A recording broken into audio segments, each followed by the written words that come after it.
भोजपुर में घटना घटी, तुरंत सरकार ने सबसे ऊपर के जो आयोग होते हैं जुडिशियल कमीशन का गठन तुरंत करने का काम बिहार की सरकार ने किया। सर यार इनको दे दिया गया, देख रहा है यहीं से। क्रांतिकारी को कहीं पे भी मारने का आदेश नहीं है, अगर वो सिलेंडर मार दिया। भरत तिवारी के एनकाउंटर का मामला इस वक्त बिहार की सियासत में एक बड़ा मुद्दा बना हुआ है। 17 जून को भोजपुर के बिलोटी गांव के पास पुलिस एनकाउंटर में भरत तिवारी की मौत हो गई थी।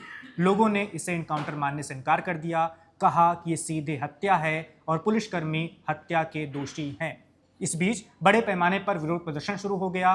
बिहार के आसपास के राज्यों के लोग भी भोजपुर पहुंचने लगे और लोगों ने मांग करनी शुरू कर दी कि दोषी पुलिसकर्मियों को जेल भेजा जाए, भरत तिवारी का स्मारक बनाया जाए, उनके परिवार को 1 करोड़ की सहायता दी जाए। इसके अलावा और भी कई सारी मांगे हैं। इस बीच आज यानी मंगलवार को भरत तिवारी का 13वीं संस्कार कार्यक्रम है। बिलोटी गांव में हजारों की संख्या में लोग पहुंचे हुए हैं। बताया जा रहा है कि करीब 30 से 35 हजार लोगों के खाने का इंतजाम किया गया है। इस बीच कई सारे सवाल भी उठ रहे हैं कि आखिर ये एनकाउंटर का मामला इतना बड़ा बन कैसे गया। क्या सम्राट चौधरी सरकार चूक गई है इस मामले को लेकर, उससे कोई सियासी नफा नुकसान भी हो सकता है, और इस एनकाउंटर का बिहार की राजनीति पर भविष्य में क्या असर पड़ने वाला है। तो इन्हीं सब सवालों पर बात करने के लिए हमारे साथ केशव जी हैं। केशव जी, सबसे पहला सवाल तो मेरा यही है कि यूपी और बिहार में आए दिन एनकाउंटर की खबरें तो आती रहती हैं, लेकिन इस वाले एनकाउंटर को लेकर लोगों में इतना ज़्यादा रोष, गुस्सा क्यों देखने को मिल रहा है? बिल्कुल वैभव, देखिए बात सिर्फ एनकाउंटर की नहीं है। यहाँ पर एक शब्द जो हम लोग भूल रहे हैं वो है फेक एनकाउंटर की। जिस तरह से भरत तिवारी के एनकाउंटर के वीडियो भी अब सोशल मीडिया प्लेटफॉर्म पर अवेलेबल हैं और सर्कुलेट किए गए हैं, किए जा रहे हैं हर दिन, उसमें साफ दिखाई देता है कि एक लड़का अपना बंदूक पहले फेंक देता है, वो पुलिस वालों के करीब जाता है, तब उसे करीब से पैर पे गोली मारी जाती है। एक गोली मारी जाती है, अगर मान लीजिए उसके पास और हथियार थे, एक गोली मारी जाती, वो लड़का गिर गया था, उसको अरेस्ट कर लेते। उसके पैरों में, भाग नहीं रहा है वो गिरा हुआ है, उसके पैरों में 6 की 6 गोलियां मारी जाती है ताकि उसका इतना ज़्यादा रक्तस्राव हो कि वो मर जाए। बिल्कुल। तो इसमें पुलिस का जो इंटेंट है, जो इंटेंशन है, वो सवालों के घेरे में है। क्या पुलिस उसको पकड़ना चाह रही थी? उस पर कौन से मुकदमे दर्ज थे? उस मुकदमे में क्या ट्रायल चल रहा था? कुछ नहीं हुआ। देखिए, सरकार जो चीज़ है ना, सरकार कहते हैं कि सरकार का इकबाल होना चाहिए, सरकार का इकबाल बुलंद रहना चाहिए। सरकार के इकबाल पे यहाँ पर सवाल उठ रहा है। आखिर अगर कोई अपराधी है तो उसके अपराध की सज़ा, उसको जो न्यायिक प्रक्रिया है उसके हिसाब से होनी चाहिए। बिल्कुल। ये तो दरअसल सच पूछें तो ये जो बुलडोजर कल्चर है, ये एनकाउंटर कल्चर है, फैसला ऑन द स्पॉट कल्चर है, यह तो न्यायपालिका के मुंह पर तमाचा है। और मैं जब ये बात कहता हूं तो पूरी जिम्मेदारी से कहता हूं कि जब ऐसी घटनाएं होती है, आप समझिए एनकाउंटर की जहां तक बात है, मैं आपको थोड़ा सा नेपथ्य में लिए चलता हूं, नेपथ्य में नहीं मतलब टाइम मशीन में पीछे लिए चलता हूं। बिल्कुल। आज 2026 में हम बैठे हुए हैं, चलते हैं 2019 में। हैदराबाद में एक वेटनरी डॉक्टर थी, कुछ बदमाश उसका रेप कर देते हैं और रेप करने के बाद उसकी हत्या कर देते हैं। उस मामले में इतना ज़्यादा आक्रोश से भरा हुआ था देश कि जिनको पकड़ा गया, उन आरोपियों को, अभियुक्त नहीं, आरोपियों को, उन पर अभियोग चलाया जाना बाकी था, एनकाउंटर में मार दिया गया। जब एनकाउंटर हुआ उन अपराधियों का तो तालियां बजी थी। क्यों तालियां बजी थी? क्योंकि इस देश के लोगों को न्यायपालिका पर भरोसा नहीं है। भरोसा नहीं है इस अर्थ में कि मुकदमा चलेगा तो साल, 2 साल, 10 साल, 20 साल, 40 साल हो जाएगा, ये अपराधी या तो बेल पे घूमते रहेंगे या फिर जेल की रोटी तोड़ते रहेंगे। फैसला आने में, न्याय आने में इतना देर हो रहा है कि लोग अब इस अन्यायपूर्ण, मैं सारे इनकाउंटर्स को तो नहीं, लेकिन जो ऐसे इनकाउंटर्स हैं उनको अन्यायपूर्ण कहता हूं, इन घटनाओं पर भी लोग तालियां बजाते हैं। इसीलिए मैंने कहा कि ऐसे एनकाउंटर, फैसला ऑन द स्पॉट, हमारी न्यायपालिका के मुंह पर तमाचा है। न्यायपालिका को भी जगना चाहिए और सोचना चाहिए कि ऐसे इनकाउंटर्स पर तालियां क्यों बजती हैं, पहली बात। और दूसरी बात, एनकाउंटर एक एक्सेप्शन हो सकता है जी। अगर अपराधी पकड़ा गया है या अपराधी को पकड़ने की चेष्टा कर रही है पुलिस, उसमें अपराधी पुलिस पर अगर निशाना साध रहा है अपनी आत्मरक्षा के लिए या उसको काबू में करने के लिए पुलिस गोलियां चलाती है, उसको एनकाउंटर कहते हैं। लेकिन कोई व्यक्ति अपना हथियार फेंक चुका है, सरेंडर कर चुका है, वो आपके सामने गया है, तब आपने गोली मार दी उसे, ये एनकाउंटर नहीं है, ये हत्या है। ये पूरा देश देख रहा है और इसीलिए सम्राट चौधरी इस वक्त सख्ते में है। देखिए, उन्होंने अपनी एक छवि बनाने की कोशिश की थी, जैसा योगी महाराज की छवि है, यूपी में योगी बाबा की छवि है, पश्चिम बंगाल में अभी शुभेंदु आए हैं, असम में हिमंता है। तो उसी तरह से बीजेपी में फायर ब्रांड नेताओं की हमेशा ज़्यादा डिमांड होती है। सम्राट चौधरी भी जनता दल यूनाइटेड, उससे पहले समता पार्टी, राष्ट्रीय जनता दल, जीतन राम मांझी की पार्टी एचएम से होते हुए बीजेपी में आए हैं और बीजेपी में आने के बाद वो बीजेपी से ज़्यादा बीजेपी दिखने लगे हैं। वो साफा मुरेठा बांधना, ये सब कुछ चल ही रहा है और भाषण देखिए उनके। लेकिन अभी इस वक्त बहुत सख्ते में है, क्योंकि इस वक्त सम्राट को भी महसूस हो गया होगा कि सरकार से गलती तो हो गई है। जिस तरह की बातें वो करते हैं, एनकाउंटर किया जाएगा, कोई नहीं बचेगा, अपराधी को बिहार छोड़ना पड़ेगा, पुलिस अति उत्साह में आ गई। और इस व्यक्ति जिसकी हत्या हुई है, मैं उसको डिफेंड नहीं करता हूँ। अगर उसने कुछ अपराध किया था, उसको पकड़ा जाना चाहिए था, उस पर उस कानूनी कार्रवाई होनी चाहिए थी, उसको सजा होनी चाहिए, लेकिन कुछ नहीं हुआ। अब उसका अपराध कभी सिद्ध भी नहीं होगा, क्योंकि वो व्यक्ति नहीं रहा, अब कोई मुकदमा नहीं रहेगा, सब खत्म हो गया। तो जो ऐसे पाप करते हैं, उन पापियों को आप ऐसे इनकाउंटर से उनके तमाम पापों से मुक्त कर दे रहे हैं। यह भी एक सवाल है। इसके राजनीतिक प्रभाव पर वैभव आपका उससे पहले एक सवाल मेरा किशोर जी होगा कि जैसे बिहार की सियासत में भी दो तरह के बयान आ रहे हैं इस इनकाउंटर पर। एक तरफ बहुत सारे सत्ताधारी दल और विपक्ष के दलों के नेता कह रहे हैं कि ये इनकाउंटर नहीं, हत्या है। दूसरी तरफ कुछ ऐसे नेता भी हैं, जैसे जीतन राम मांझी हैं और एक दो और नेता है, वो कह रहे हैं कि भरत तिवारी समर समाज के थे, इसलिए इतना ज़्यादा गुस्सा देखने को मिल रहा है, लोग पहुंच रहे हैं वहां पर।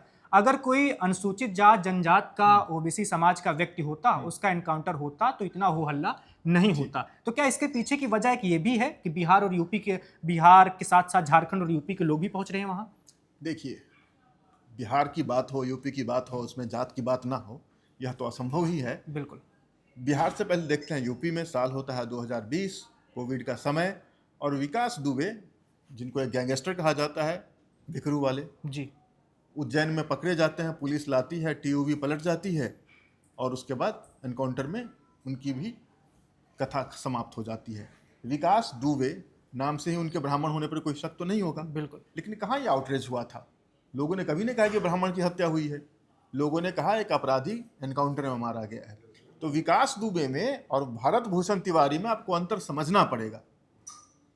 ये कोई गैंगस्टर नहीं था और इसने कुछ किया है, जैसे इस पर आरोप है कि धमका रहा था, पुलिस को कॉल करके, जो भी चीज़ें हैं, तो उसको पकड़ के उस पर अभियोग चलाना चाहिए था।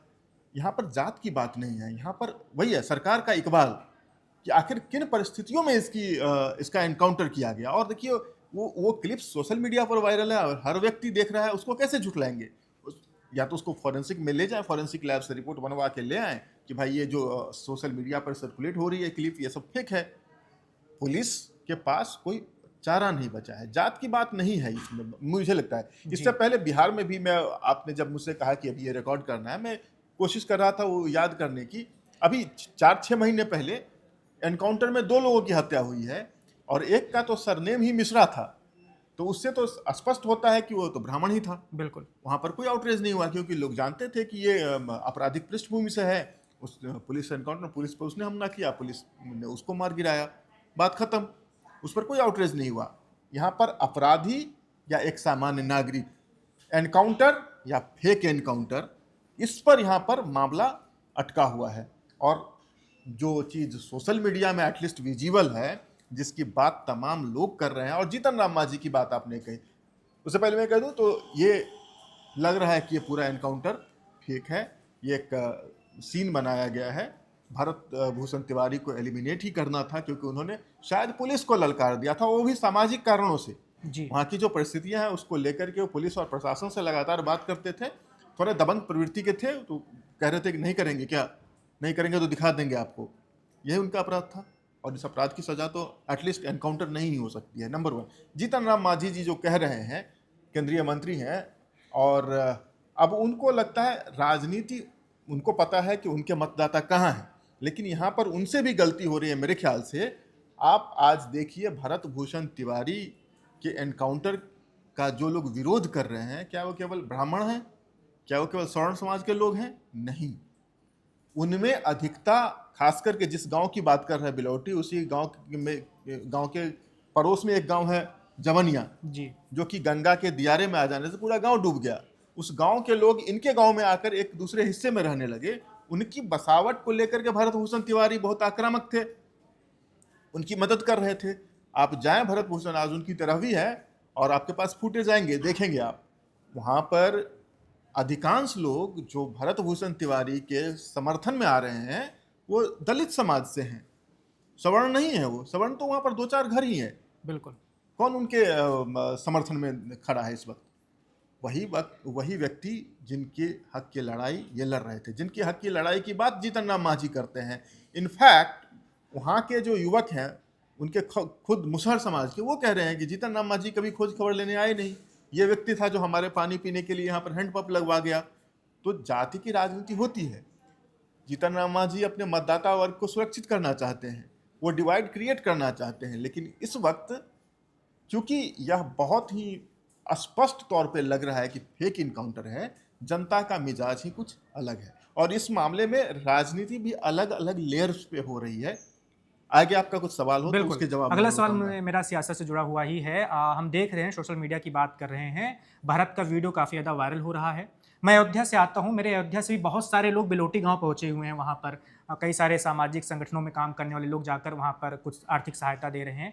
तो ये मामला तो पूरी तरह उत्तर भारत की सियासत में गरमाया हुआ है। बिहार की बात करें तो 1990 के बाद से हमने देखा है केशव जी की ब्राह्मण समुदाय, भूमिहार समाज, ये एक तरफ से इसका झुकाव बीजेपी की तरफ रहा है। अब बीजेपी की सरकार है, क्या सरकार को, भाजपा को थोड़ा बहुत भी नुकसान इस घटना से हो सकता है सियासी तौर पे? अब भाजपा को नुकसान हो या ना हो, लेकिन सम्राट चौधरी का नुकसान मुझे तय नजर आता है। और आप यकीन माने, इस वक्त सम्राट चौधरी दिल्ली दरबार की फील्डिंग लगा रहे हैं, उनके दरबार में लगातार हाजिरी लगा रहे हैं और यह माना जा रहा है कि एक बार, क्योंकि यूपी का चुनाव सर पे है, एक बार यूपी का चुनाव निपट जाए तो मुझे लगता है सम्राट की कुर्सी भी हिलेगी। भारतीय जनता पार्टी को जहाँ तक नुकसान का सवाल है, आपने देखा उत्तर प्रदेश के चुनाव में पिछली बार भी कहा गया कि सवर्णों का विरोध है भाजपा से, उसका ज़्यादा फर्क नहीं पड़ रहा है, क्योंकि आप जब देश की राजनीति को जातियों के खांचे में बांट कर देखने की कोशिश करेंगे तो सवर्णों के पास भी ज़्यादा ऐसे विकल्प नहीं है। अगर बिहार की बात करें तो तेजस्वी यादव कुछ भी कर लें, सवर्ण वोट उन्हें नहीं मिलने जा रहा है। बिल्कुल, सवर्ण वोट कांग्रेस के पास भी नहीं है। तो भारतीय जनता पार्टी जो एक तीव्र हिंदुत्व की आइडियोलॉजी के साथ चलती है, तो जो सवर्ण समुदाय है उसका स्वाभाविक तालमेल उनके साथ बैठता है। वहाँ पर ज़्यादा नुकसान भारतीय जनता पार्टी को होता हुआ मुझे नहीं दिखाई दे रहा है। फिर चुनाव आएंगे, फिर ये सारी बातें खत्म हो जाएगी, सोशल इंजीनियरिंग आएगा और हिंदुत्व आएगा और फिर जो सवर्ण है वो भारतीय जनता पार्टी के पाले में ही जाएंगे मेजोरिटी में। हाँ, हो सकता है कुछ वोट छिटक जाए। हालांकि 2020 के चुनाव की बात करें, 2020 विधानसभा चुनाव की बात करें तो भूमिहारों की नाराजगी वहाँ पर भारतीय जनता पार्टी को तो नहीं कह सकते, लेकिन एनडीए पर थोड़ी सी भारी पड़ी थी। भूमिहार भी सवर्ण समाज में आते हैं और कुछ भूमिहार वोट आरजेडी के पाले में चले गए थे हल्के, लेकिन उससे क्या हुआ, एक परसेप्शन बना समाज में कि भूमिहार इस बार आरजेडी को वोट देंगे। तो जो फ्लोटिंग वोटर्स थे, जो फेंस सीटर थे, अंत तक जो फैसला नहीं कर पाते हैं कि वोट किन्हें देना है, वो भी आरजेडी के पाले में चले गए। तो आरजेडी की सीटों की संख्या काफ़ी बढ़ गई थी। 2020 के चुनाव में सबसे बड़ी पार्टी बन के उभरे थे। हालांकि बोचहा का फिर उपचुनाव हुआ तो उसमें और ज़्यादा हुआ, एनडीए के उम्मीदवार हार गए, आरजेडी के उम्मीदवार जीत गए। वो भी बोचहा भूमिहार बहुल क्षेत्र है। लेकिन फिर जब 2024 का लोकसभा चुनाव आया, 2025 का विधानसभा चुनाव आया, तो चाहे वो भूमिहार हो, ब्राह्मण हो, जो सवर्ण मतदाता हैं, उनका झुकाव, स्वाभाविक झुकाव भारतीय जनता पार्टी के साथ है और आगे भी रहेगा। 2029 हो या फिर 2030 हो, मुझे नहीं लगता है कि उसमें बहुत ज़्यादा फेरबदल होगा। हालांकि सम्राट की कुर्सी पर मुझे इस वक्त खतरा मंडराता हुआ दिख रहा है और मैं जो कह रहा हूँ वैसे नहीं कह रहा हूँ। सम्राट चौधरी की दिल्ली यात्रा बढ़ गई है, अभी इस वक्त दिल्ली में ही है वो। बिल्कुल, इस वक्त जब हम लोग ये बात कर रहे हैं सम्राट चौधरी दिल्ली में ही है, फील्डिंग सेट कर रहे हैं। कहा जाता है, देखिए उनके खिलाफ बोल कौन रहा है, नागमणि उनके खिलाफ बोल रहे हैं जी। किस पार्टी में है नागमणि? उन्हीं के इसमें है ना, सहयोगी पार्टी में है ना। नागमणि ओपनली बोल रहे हैं जी। सम्राट चौधरी, आप समझिए कि यूपी चुनाव तक की प्रतीक्षा क्यों की जा रही है?